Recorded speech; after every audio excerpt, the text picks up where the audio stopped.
Pertama-tama yang saya hormati para Romo Ramani Pandita, pimpinan Puja Bakti, pengurus wihara, juga para Bapak Ibu, saudara-saudara, saudari hadirin yang berbahagia. Selamat pagi semuanya, Sotihontu, Namo Buddhaya. Namo Buddhaya. Sungguh merupakan kebahagiaan, juga keberkahan bagi kita, di mana pada pagi hari ini kita semua dapat berkumpul di sini untuk bersama-sama melakukan puja bakti, memberikan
kita rawat, karena ini adalah satu harta yang paling berharga yang kita miliki. Jangan sampai karena keadaan, karena situasi mengubah dan menggoyahkan keyakinan yang sudah kita miliki. Kita boleh saja kehilangan harta benda, kita boleh saja dihadapkan pengalaman pahit, kita boleh saja dipisahkan dengan orang-orang yang kita cintai, tapi jangan biarkan kita kehilangan keyakinan kita, karena keyakinan kita mengarahkan kita pada jalan kebenaran. Bapak Ibu, saudara-saudari yang berbahagia, pagi hari ini menjadi pagi yang penuh berkah karena kita mengisinya dengan kebaikan, dengan keberkahan hidup. Karena sesungguhnya berkah bukan sesuatu yang dicari, tapi adalah sesuatu yang kita ciptakan sendiri. Salah satunya adalah mengisi pagi ini dengan kebaikan.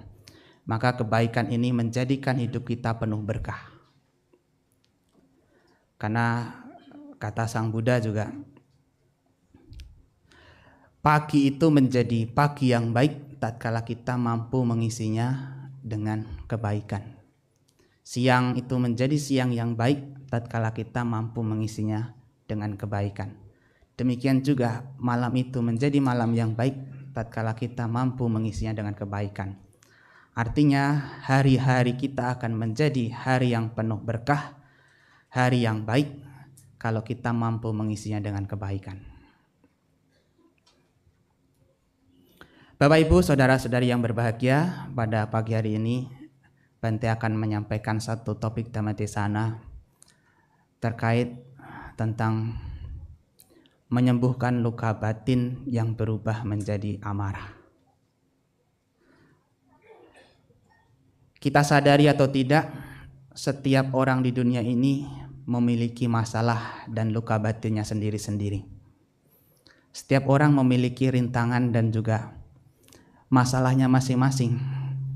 Jangan berpikir kita adalah orang yang paling menderita sendiri, orang yang perlu dikasihani. Karena sesungguhnya setiap orang juga berjuang dalam masalahnya sendiri-sendiri.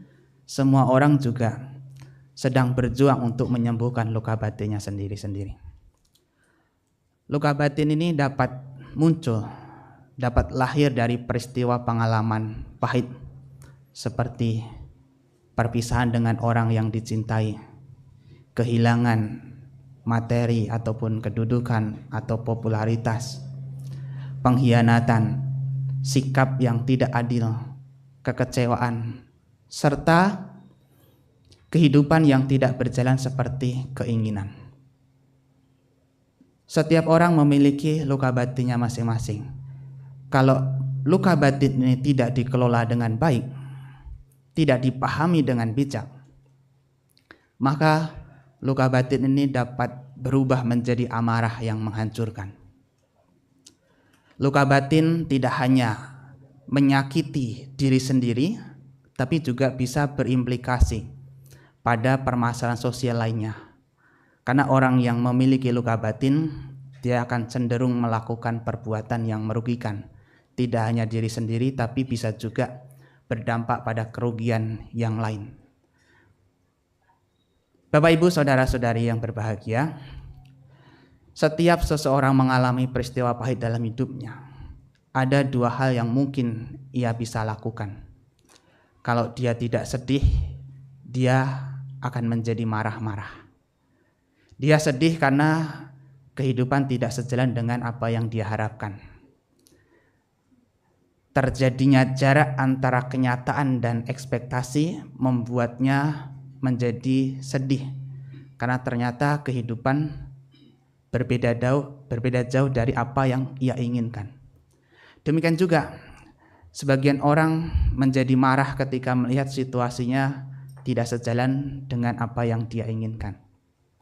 Ada banyak orang yang suka marah-marah karena dia menganggap bahwa peristiwa yang tidak menyenangkan ini diciptakan oleh orang lain. Tapi juga sebagian orang marah bukan kepada orang lain, tapi marah pada dirinya sendiri. Nah, kalau kita kaji secara dhamma, orang yang menyikapi luka batin ini secara salah, itu bisa berimplikasi pada dua tindakan ekstrim yang sebenarnya tidak baik. Yang pertama adalah kamesu kamasukalikana yoga, pencarian pada kesenangan indrawi. Beberapa orang ketika berhadapan dengan masalah, dengan pengalaman pahit dan mengalami luka batin, mungkin mereka akan mencari kesenangan diri untuk menutupi penderitaan yang sedang ia rasakan. Ia mungkin mengambil cara-cara salah untuk menyenangkan dirinya, minum minuman keras, atau kesenangan-kesenangan lainnya dengan harapan kesenangan itu dapat menyelesaikan permasalahan hidupnya. Tapi ternyata kesenangan hanya menutupi sementara luka batin dan permasalahan hidup tidak bisa benar-benar habis selesai hanya karena kita mencari kesenangan. Yang kedua, atakilamatanu yoga, praktik penyiksaan diri. Sebagian orang ketika dihadapkan pada pengalaman pahit, ketika merasa bahwa dunia tidak sejalan seperti yang ia inginkan, dia mengambil keputusan untuk melukai dirinya sendiri karena dia menyalahkan dirinya sendiri sebagai bentuk pelampiasannya. Bahkan ada orang yang mengambil keputusan salah untuk mengakhiri hidupnya ketika ia berjumpa dengan pengalaman hidup yang susah untuk ditahan, susah untuk diterima. Tapi dua cara ini bukan cara yang benar menurut Dhamma, karena pemuasan nafsu kesenangan indrawi dan juga praktik penyiksaan diri tidak benar-benar bisa menyelesaikan penderitaan dalam hidup kita. Sang Buddha memberikan solusi, yakni dengan jalan mulia berunsur 8 atau Arya Atanggika Magga, yang merupakan praktik jalan tengah yang menjadi jalan terbebasnya dari penderitaan. Bapak, Ibu, saudara-saudari yang berbahagia, dengan jalan mulia berunsur 8, dengan pandangan benar, dengan pikiran benar, dengan perbuatan benar, dengan ucapan benar, dengan mata pencaharian benar, dengan usaha yang benar, perhatian yang benar, dan konsentrasi yang benar, itu dapat dijadikan sebagai cara-cara untuk menyembuhkan luka batin dalam diri kita. Bapak, Ibu, saudara-saudari yang berbahagia, kita harus merenungkan bahwa memang kehidupan tidak selalu memberi kita keberhasilan, tidak selalu memberi kita satu kesenangan hidup. Karena faktanya dalam hidup kita juga akan berjumpa dengan kegagalan, kita juga akan berjumpa dengan peristiwa yang pahit dalam hidup kita. Ataloka Dhamma atau 8 kondisi kehidupan pasti akan dirasakan dan dialami oleh siapapun yang hidup di dunia ini. Laba-laba, yasa-yasa, ninda pasangsa, suka dan duka datang silih berganti mewarnai kehidupan kita. Untung dan rugi, dikenal tidak dikenal, dipuji dicaci, suka dan duka datang silih berganti mewarnai kehidupan kita.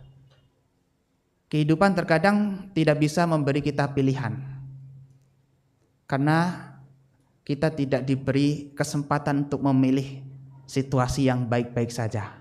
Ada kalanya kita juga harus menerima dengan lapang dada situasi yang tidak baik-baik saja. Kalau memang dunia memberikan kita pilihan seutuhnya, tentu kita akan memilih yang bagian menyenangkan saja. Kita inginnya yang untung, keberhasilan hidup. Tidak mau mendapatkan kerugian ataupun kegagalan. Kita pengennya mendapatkan popularitas, dihargai. Tapi faktanya kehidupan juga terkadang membawa kita pada titik terendah dalam hidup kita, di mana apa yang kita lakukan sama sekali tidak dianggap dan tidak dihargai oleh orang lain. Meskipun kita menginginkan kehidupan yang penuh dengan pujian, sanjungan, tapi ada kalanya kita juga mendapatkan cacian dalam hidup kita. Meskipun kita mengharapkan kesenangan dalam hidup, tapi ada masa di mana kita juga harus dihadapkan pada penderitaan, kesedihan. Maka 8 kondisi kehidupan ini akan menghampiri siapapun yang hidup. Dan ketika kita menyadari bahwa kehidupan tidak selalu sejalan dengan keinginan kita, maka di sana kita butuh satu sikap untuk menerima tatkala kenyataan tidak seperti yang kita harapkan. Di setiap keinginan yang kita inginkan, kita harus menyisakan sedikit ruang keikhlasan. Siapa tahu apa yang kita inginkan itu tidak seperti yang kita rencanakan. Karena banyak hal yang terjadi di dunia ini tidak selalu seperti yang kita inginkan. Maka dibutuhkan keikhlasan, kelapangan hati untuk menerima, dan kemampuan untuk berdamai dengan setiap keadaan yang terjadi dalam hidup kita. Bapak, Ibu, saudara-saudari yang berbahagia, memang luka batin ini tidak hanya memberikan penderitaan bagi diri sendiri, tapi juga berdampak pada masalah-masalah sosial yang lainnya. Menurut penelitian itu menunjukkan bahwa orang yang suka marah-marah, orang yang berperilaku tidak baik, sebenarnya ada permasalahan atau keadaan batin yang sedang tidak baik-baik saja yang sedang ia alami. Orang yang memiliki masalah dalam hidupnya itu sangat mungkin untuk melakukan perbuatan yang juga menciptakan masalah bagi orang lain. Jadi kita dapat melihat sebenarnya orang-orang yang bermasalah itu, dia juga sedang mengalami masalah dalam batinnya sendiri. Orang yang memiliki luka batin cenderung dia mudah marah-marah. Maka dari itu luka batin ini harus kita kelola, harus kita sembuhkan. Dan menyembuhkan luka batin ini adalah tanggung jawab kita semua. Karena kalau kita belum selesai pada diri kita sendiri, maka sangat mungkin apa yang kita lakukan itu melukai perasaan orang lain, menyakiti orang lain, dan tutur kata dan perbuatan kita sangat mungkin merugikan orang lain. Maka dari itu kita harus berusaha untuk menyembuhkan luka batin dalam diri kita. Sang Buddha mengatakan, "Due me bikawe roga." Wahai para biku, ada 2 jenis penyakit. Kata me, itu apakah yang 2 itu? Kayika rogaca, cetasika rogaca. Penyakit fisik dan penyakit mental. Penyakit fisik ini hanya memberi kita rasa sakit di kehidupan ini. Tapi penyakit mental itu tidak hanya membuat kita menderita di kehidupan ini, tapi juga bisa berdampak pada penderitaan di kehidupan mendatang. Orang yang sakit fisik, dia hanya merasakan rasa sakit bagian fisiknya. Tapi orang yang sakit mental, dia menderita secara batin di sini. Dia mudah melakukan emosi-emosi yang tidak baik, sehingga perbuatan yang dia lakukan itu nanti bisa berdampak buruk bagi kehidupan mendatang. Seperti orang yang diliputi oleh kebencian, diliputi oleh dendam, Itu dendam dan kebenciannya tidak hanya menyakitinya di kehidupan ini, tapi juga berdampak pada kehidupan mendatang. Banyak kisah-kisah di Dhammapada Takata ataupun di Jataka yang mengisahkan tentang bagaimana seseorang itu mendapatkan kelahiran yang buruk atau penderitaan di kehidupan selanjutnya karena di kehidupan sebelumnya dia tidak bisa mengelola batinnya, tidak bisa mengelola emosinya.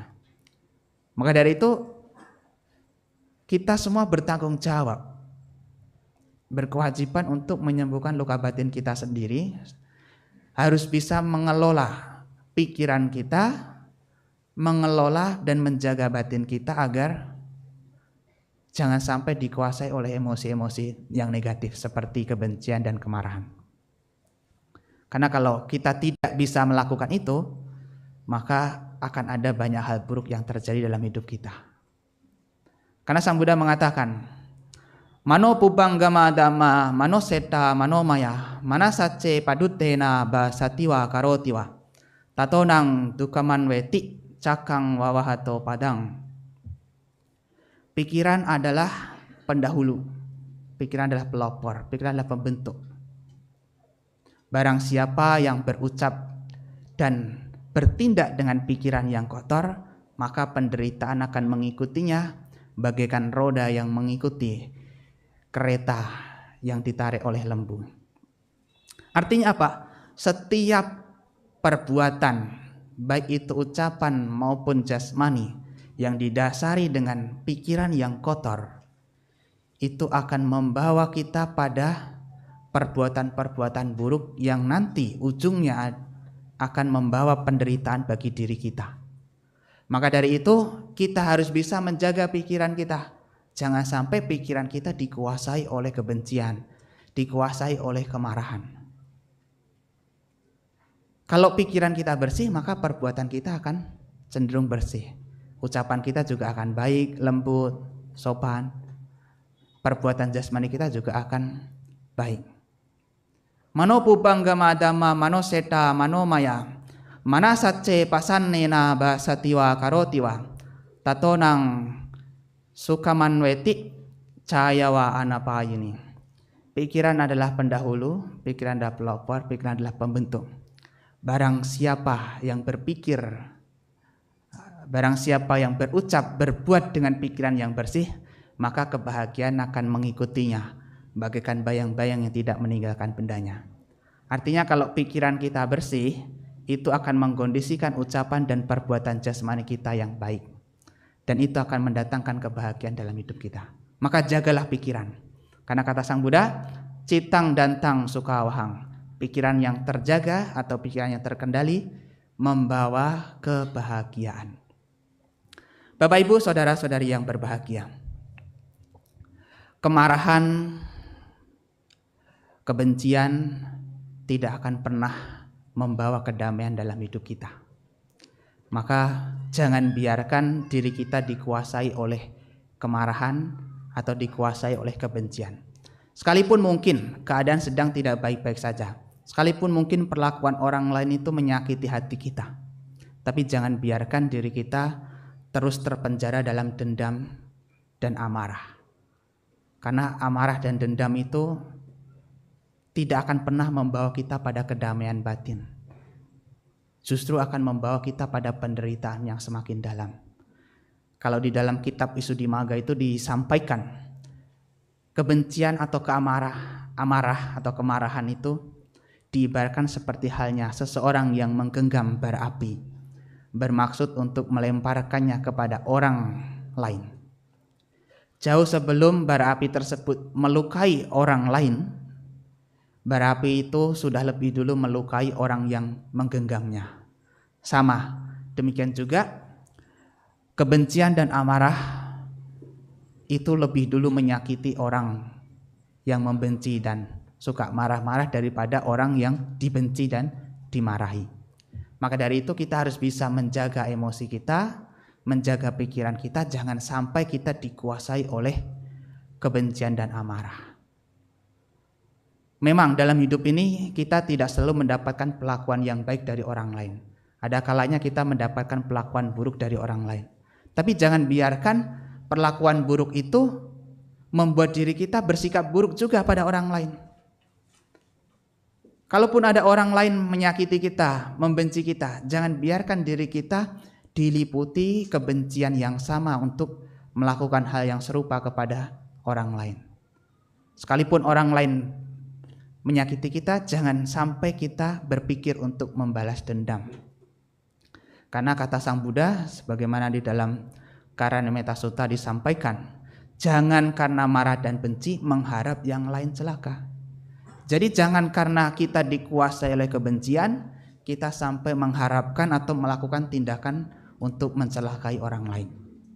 Percayalah Bapak Ibu, kebencian itu justru akan membuat diri kita sendiri tersakiti. Kita akan jauh dari kedamaian batin.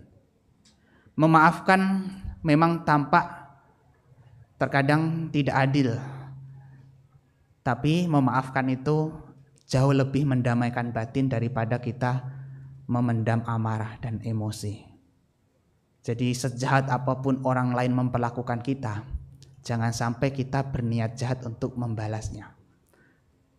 Jangan sampai keburukan yang orang lain lakukan kepada kita itu membuat diri kita berubah menjadi orang yang buruk juga, menyimpan emosi, menyimpan kebencian kepada orang lain. Kalaupun ada orang lain yang membenci kita, jangan balas kebencian itu dengan kebencian. Balaslah dengan cinta kasih. Karena Sang Buddha mengatakan, nahi werena werani samantida kudacanang, awerena casamanti esadamo sanantano. Kebencian tidak akan pernah berakhir bila dibalas dengan kebencian. Tapi kebencian baru akan berakhir bila dibalas dengan tanpa membenci atau dengan cinta kasih. Ini adalah hukum abadi. Jadi jangan biarkan kebencian orang lain itu membuat diri kita ikut-ikutan membenci mereka. Jangan balas kebencian dengan kebencian. Kalau ada orang lain memperlakukan buruk kepada kita, jangan balas dengan perlakuan yang buruk. Kebencian orang lain tidak patut dibalas dengan kebencian yang sama. Perlakuan buruk orang lain tidak patut dibalas dengan keburukan yang sama. Sang Buddha mengatakan, akodena jine kodang asadung saduna jine. Kalahkan kemarahan dengan tanpa kemarahan, kalahkan keburukan dengan kebaikan. Artinya apa? Kalau ada orang lain yang marah-marah kepada kita, jangan izinkan kita ikut marah-marah. Kalau ada orang lain memperlakukan buruk kepada kita, jangan izinkan kita berperilaku buruk kepada orang lain. Kita harus bisa mengalahkan kebencian dengan cinta kasih. Kita harus bisa mengalahkan kemarahan dengan tanpa kemarahan. Karena sesungguhnya itu adalah jalan menuju kedamaian batin kita sendiri. Kalau kita bebas dari kebencian, maka hidup kita akan bahagia. Kalau kita bebas dari amarah, hidup kita akan tenang. Jauh lebih tenang. Itulah Bapak Ibu Saudara. Maka jangan biarkan diri kita dikuasai oleh kemarahan. Karena kemarahan itu cenderung membawa akibat yang tidak baik. Tidak hanya psikologis kita, tapi juga berdampak pada permasalahan sosial kita, ekonomi kita, dan bahkan spiritualitas kita. Di dalam Kodana Sutta, itu Sang Buddha menyampaikan ada beberapa bahaya atau kerugian dari orang yang suka marah-marah. Orang yang suka marah-marah itu nanti akan mendapatkan kerugian ini. Yang pertama, orang yang suka marah-marah, yang dikuasai oleh kemarahan, dia akan terlihat buruk meskipun dia mandi dengan bersih, memakai pakaian yang rapi, memakai minyak wangi. Dia akan tetap terlihat buruk. Jadi Bapak Ibu, yang ingin terlihat menarik, terlihat cantik, terlihat ganteng, jangan izinkan diri kita dikuasai oleh kemarahan. Karena orang yang marah-marah itu sekalipun dia berdandan rapi, pakai minyak wangi, pakai baju yang bersih, dia tetap akan terlihat buruk. Orang secantik apapun ketika ia marah bisa jelek loh. Apalagi kalau yang sudah jelek, wah jadi tambah jelek. Sama. Orang setampan apapun, ketika dia marah, dia akan tampak menjadi seram, menyeramkan. Mungkin lebih menakutkan daripada hantu yang kelaparan. Maka dari itu Bapak Ibu, kalau di rumah mungkin ya, ada yang mungkin suka marah-marah. Nah, belajarlah untuk meredamkan kemarahan itu. Kalau suaminya marah-marah, diingatkan. Tadi Bante ngomong apa? Kalau istrinya marah-marah di rumah, ingatkan. Tadi Bante ngomong apa? Kalau marah itu akan membuat wajah kita menjadi tidak menarik. Sekalipun kita pakai pakaian yang mahal. Jadi kita harus belajar untuk mengubah amarah menjadi ramah supaya kita tetap terlihat menarik dan menyenangkan. Yang kedua, orang yang suka marah-marah itu, kata Sang Buddha, dia tidurnya tidak akan nyenyak sekalipun dia tidur di kasur yang mewah, kasur yang dilapisi oleh permadani dengan bantal dan guling di sisinya. Dia tetap tidak akan tidur dengan nyenyak. Jadi kalau kita merasa tidur kita tidak baik-baik saja, nah, jangan-jangan ada masalah yang ada di dalam batin kita. Mungkin kita dikuasai oleh kemarahan. Maka ya belajarlah untuk melepaskan kemarahan itu. Belajarlah untuk memaafkan. Berdamai dengan keadaan. Kalau kita tidur dengan tanpa kemarahan, maka tidur kita akan nyenyak. Karena kan kalau batin kita tenang, tidur pun juga akan nyenyak. Tapi kalau batin tidak tenang, tidur di tempat semewah apapun, ya kita tidak akan merasakan kenyamanan tidur. Kemudian yang ketiga, orang yang dikuasai oleh kemarahan atau orang yang suka marah-marah dalam hidupnya, dia tidak bisa melihat apa yang bermanfaat dan apa yang baik. Di suta yang lain itu juga disampaikan, kudo atang najanati, kudo dhammang napasati, anda tamang tadahoti yang kudo sahate narang. Orang yang dikuasai oleh kemarahan, dia tidak bisa melihat dhamma, tidak bisa melihat sesuatu yang baik dalam hidupnya. Karena yang ada pada saat itu hanyalah kebutaan atau kegelapan. Orang yang sedang marah-marah, dia tidak bisa melihat apa yang baik. Karena yang ada di dalam hatinya, ia hanya terpikir bagaimana melampiaskan amarahnya. Mau dinasihati apapun, nasihat itu akan terasa percuma dan sia-sia. Karena orang sudah terlanjur dikuasai oleh kemarahan. Mau sebaik apapun kita, bagi orang yang tidak suka dengan kita, dia akan dengan sangat mudah mencari sisi buruk kita. Mau dikasih informasi, mau dikasih kebaikan macam apapun, dia tidak peduli. Karena orang sudah dikuasai oleh kemarahan. Maka bahaya dari orang yang dikuasai oleh kemarahan, dia tidak tahu mana yang baik dan mana yang tidak baik. Ketika dia mendapatkan sesuatu yang bermanfaat, dia pikir itu adalah sesuatu yang berbahaya, yang merugikan. Demikian juga sebaliknya, ketika dia berhadapan dengan situasi yang merugikan, dia pikir itu adalah sesuatu yang bermanfaat untuk dirinya. Karena dia tidak tahu tentang bahaya dari kemarahan. Kemudian yang keempat ini, menurut Sutta, dia akan kehilangan harta kekayaannya. Karena raja atau pemimpin bisa merampas kekayaan yang telah ia kumpulkan. Kalau seseorang suka marah-marah, apalagi marahnya dengan pemerintah, dengan petinggi, maka kemarahan itu bisa menghancurkan kekayaannya. Anda suka marah-marah, dan kemudian yang Anda marah itu adalah orang yang punya kedudukan. Sangat mudah sekali. Mungkin usaha Anda akan dihancurkan dengan mudah dengan kebijakan-kebijakan yang pemerintah ambil atau pimpinan ambil. Atau orang yang berkuasa itu dengan sangat mudah sekali mengambil dan merampas usaha Anda. Maka dari itu jangan mudah marah-marah, karena marah-marah ini juga akan berdampak pada ekonomi. Stabilitas ekonomi kita juga bisa berbahaya. Jadi harta benda kita bisa hancur. Bahkan juga kita sulit juga untuk mendapatkan kesejahteraan hidup. Gimana bisa sejahtera? Kita misalnya buka toko, setiap kali pelanggan datang kita marah-marah, malah kita marah-marahin. Nah, pelanggan akhirnya jadi menjauh, tidak mau mendekati kita, tidak mau membeli barang di tempat kita. Maka jangan marah-marah. Kemudian yang berikutnya, kemarahan itu menghancurkan popularitasnya. Orang setinggi apapun citranya baik di masyarakat, ketika dia tersandung dengan permasalahan karena dia suka marah-marah, maka orang akan cenderung mudah melihatnya dari sisi buruknya. Kemudian popularitasnya, nama baiknya itu akan terkalahkan dengan satu keburukan, satu kemarahan. Dia baik sih, tapi suka marah-marah. Nah, tapi suka marah-marah. Dia cantik sih, dia tampan sih, tapi suka marah-marah.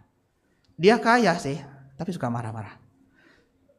Akhirnya apa? Segala hal-hal baik yang sudah dimiliki itu akan terkalahkan hanya karena satu sifat buruk, kemarahan. Orang mau cari pasangan hidup, melihat lawan jenisnya ini cantik, lawan jenisnya ini tampan, lawan jenisnya ini mapan dan juga mungkin kaya. Tapi ketika dilihat, oh, dia mudah marah-marah, akhirnya mundur. Karena apa? Satu keburukan ini bisa merusak citra-citra yang lainnya. Maka kendalikan kemarahan kita. Kemudian bahaya yang berikutnya adalah orang-orang terdekat kita, orang tua, teman, keluarga akan menjauhi kita. Siapa sih orang yang suka bergaul dengan orang-orang yang suka marah-marah? Tidak ada, Bapak Ibu. Bahkan pasangan hidup pun di rumah, ketika melihat pasangan hidupnya suka marah-marah, sebenarnya dalam hatinya itu sudah terpikir untuk ganti gitu. Jadi Anda bisa ditukar. Ditukar dengan apa? Ditukar dengan teknologi. Ya. Karena teknologi itu malah cenderung ramah loh. Kalau Bapak Ibu lihat ChatGPT aja ya. ChatGPT itu malah ramah sekali daripada istri atau suami Anda di rumah.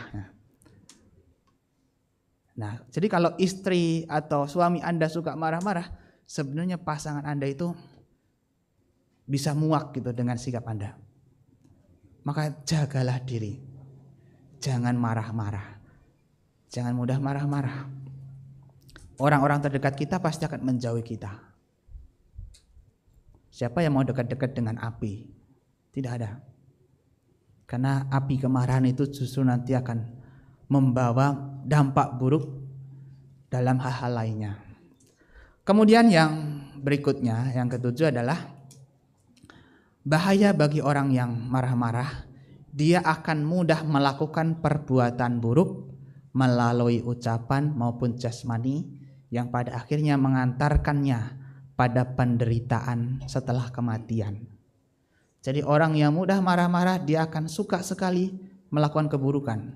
Tutur katanya juga pasti buruk karena dikuasai oleh kemarahan. Perbuatannya juga bisa memukul orang, menghancurkan orang lain. Dan itu membawa pada keburukan yang mengantarkan pada penderitaan tidak hanya di kehidupan ini tapi juga di kehidupan selanjutnya. Karena orang yang suka marah-marah, ketika kita dikuasai oleh amarah, tutur kata ini, lisan kita kalau kita tidak jaga, lisan ini akan mudah sekali mengeluarkan kata-kata yang kasar. Dan perbuatan kita kalau kita tidak jaga, ketika kita sedang dikuasai oleh amarah, tangan kita mungkin akan sangat mudah menampar orang lain atau menghajar orang lain. Maka dari itu kita harus kendalikan diri, kendalikan dengan kesabaran. Kalau situasinya sedang tidak baik-baik saja, maka munculkanlah kesabaran. Kanti, munculkanlah kesabaran. Karena kanti itu akan menjadi kekuatan kita tatkala kita sedang berhadapan dengan situasi yang tidak baik-baik saja. Kalau ada pasangan hidup kita yang mudah marah-marah, jadikan kesempatan itu sebagai latihan untuk menumbuhkan kesabaran. Karena kesabaran tidak tumbuh dari rasa nyaman. Justru kesabaran itu terlatih dalam keadaan yang tidak baik-baik saja. Ketika kita dihadapkan pada keadaan yang tidak baik-baik saja, kita sebenarnya sedang dilatih untuk menumbuhkan dan menguatkan kesabaran kita. Jadi jadikan itu sebagai latihan untuk bersabar. Karena para biku, romo pandita, motivator itu hanya bisa menunjukkan betapa pentingnya memiliki kesabaran. Tapi yang bisa melatih dan menumbuhkan kesabaran ya hanya Bapak Ibu sendiri. Keadaan yang tidak menyenangkan itu bisa menjadi latihan untuk menumbuhkan kesabaran. Jadi hadapi peristiwa yang tidak menyenangkan itu dengan kesabaran. Kalau kita orangnya tidak sabaran, kita akan sangat mudah terbawa emosi. Mau dinasihati sebaik apapun, sulit untuk mendengarkan nasihat itu. Sabar, biar karma yang membalas. Oh, tidak peduli, ngapain nunggu karma yang membalas, mau tangan saya saja masih kuat untuk membalasnya langsung. Tidak peduli. Nanti karma pasti akan ada buahnya gitu. Ngapain nunggu karma berbuah, mau tangan saya sendiri saja masih kuat untuk menghancurkannya langsung. Itu kalau orang sudah tidak punya sabaran, mau dinasihati, atau mungkin kalau tetangga kita menasihati, biar nanti Tuhan yang membalas semuanya. Ngapain merepotkan Tuhan gitu, mau kita sendiri masih kuat gitu. Nah, tapi itu kalau orang tidak bisa mengendalikan dirinya. Jadi orang yang tidak bersabar, dia akan mudah sekali dikuasai oleh amarah. Maka munculkanlah kesabaran supaya amarah kita itu tidak memuncak. Memang dalam hidup ini kita selalu dihadapkan pada dinamika, perubahan yang tidak pasti. Terkadang perubahan itu bisa mengubah sikap dan tindakan kita, membawa luka batin dalam setiap perjalanan hidup kita. Tapi kita tetap harus bijak menyikapi itu. Kan namanya hidup itu penuh dinamika. Ada suka dan duka. Kadang pegang duit, kadang pegang kepala. Ya. Kadang tarik tunai, kadang tarik nafas. Ya udah. Ini bapak-bapaknya tidak ada yang ketawa, berarti benar-benar lagi pusing ini. Nah, kalau pusing nanti cari obat. Karena setiap obat pusing, sakit kepala itu selalu iklannya adalah orang laki-laki. Tidak ada yang perempuan. Nanti cari obat. Tenang Pak, ini hanya akhir bulan, bukan akhir kehidupan. Tidak apa-apa, kita harus sikapi segala dinamika ini dengan kebijaksanaan. Perubahan itu memang nyata, tapi harus kita hadapi dengan kebijaksanaan. Jangan sampai perubahan itu ikut mengubah sikap dan perilaku kita. Jangan sampai karena keadaan buruk menimpa kita, kita berubah menjadi orang yang buruk juga. Memang dalam hidup ini selalu ada dua hal yang bisa mengubah seseorang. Yang pertama adalah hati yang terbuka, yang kedua adalah hati yang terluka. Ketika hatinya sedang terbuka, suasana hatinya senang, dia sangat mudah untuk melakukan hal yang bajik. Sangat mudah berbagi kepada orang lain. Suaminya pulang langsung ditawarin minum apa, dibantu dibereskan. Tapi kalau hatinya sedang terluka, jangankan ditawari air minum, suami minta air minum pun sana habis di dapur, sikapnya bisa cuek. Nah, tapi kita harus bisa mengendalikan diri ya. Jangan sampai situasi ini mengubah kita bersikap buruk kepada orang lain. Kita tetap harus menjadi orang yang bijaksana. Juga jangan sampai kita mudah dikuasai oleh amarah. Suatu ketika Sang Buddha pernah ditanya, King sucetwa sukang seti, King sucetwa naso cati. Setelah memotong apa seseorang mendapatkan kebahagiaan, setelah memotong apa seseorang tidak bersedih. Kemudian Sang Buddha menjawab, Kodang cetwa sukang seti, kodang cetwa naso cati. Setelah seseorang memotong kemarahan, maka dia akan bahagia. Setelah seseorang memotong kemarahan, maka dia tidak akan bersedih. Artinya apa?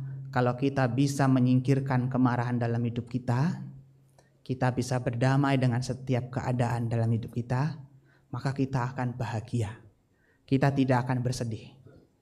Karena kemarahan itu seringkali disebabkan oleh sebab yang mungkin sederhana, tapi karena kita terus simpan dalam hati, kemarahan itu membawa penderitaan dalam hidup kita, membawa penyesalan dalam hidup kita. Maka jangan sampai diri kita dikuasai oleh kemarahan. Jangan biarkan diri kita terus memendam dendam kepada siapapun. Berdamailah dengan orang lain, memaafkan orang lain. Itu lebih mendamaikan batin. Sang Buddha mengatakan, Ako cimang awadimang ajini mang aha simeng. Ye catang panai hati werang tesang nasa mati. Selama seseorang masih berpikir dia menghina saya, dia merampas milik saya, dia mengambil atau menghancurkan saya, maka selama pikiran itu masih ada, kebenciannya tidak akan berakhir. Artinya apa?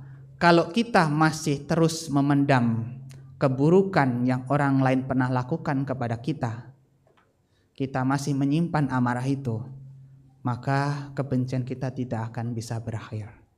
Dan kebencian ini akan terus membawa kita pada kehidupan yang semakin lelah, pada penderitaan. Karena seringkali yang membuat kehidupan kita terasa capek dan melelahkan itu bukan karena keadaannya, bukan karena beban pikirannya, tapi karena kita menggenggamnya secara salah. Padahal kan sikap dan perbuatan orang lain yang melukai hati kita itu kan kemarin. Kalau sakit hati ya kemarin saja, gak usah dibawa sampai sekarang. Kalau kita terus membawanya rasa sakit hati itu sampai sekarang, maka selama itu juga kita masih terus akan terpenjara dalam ketidaknyamanan yang membuat kita menjadi semakin lelah. Seperti halnya ketika kita mengangkat secangkir air yang sebenarnya tidak seberapa, tapi kalau kita angkat secara terus menerus sampai berjam-jam bahkan sampai berhari-hari, maka kita akan semakin lelah. Bukan karena beratnya cangkir tersebut, tapi karena kita terus menggenggamnya, tidak meletakkannya. Sama dalam kehidupan kita sering menjadi capek, menjadi lelah dalam hidup ini, bukan karena beratnya permasalahan hidup, tapi karena kita terlalu menggenggamnya. Maka hal-hal buruk yang membuat batin kita tidak damai, lepaskanlah. Hal-hal buruk yang membuat batin kita marah, maafkanlah. Jangan pertahankan emosi-emosi negatif itu.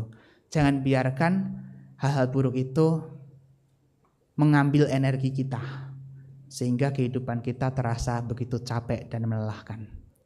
Maka belajarlah untuk berdamai. Atasi kemarahan itu. Jangan biarkan diri kita terus terbawa dalam amarah. Ya, mungkin itu yang bisa Bante sampaikan untuk pagi hari ini.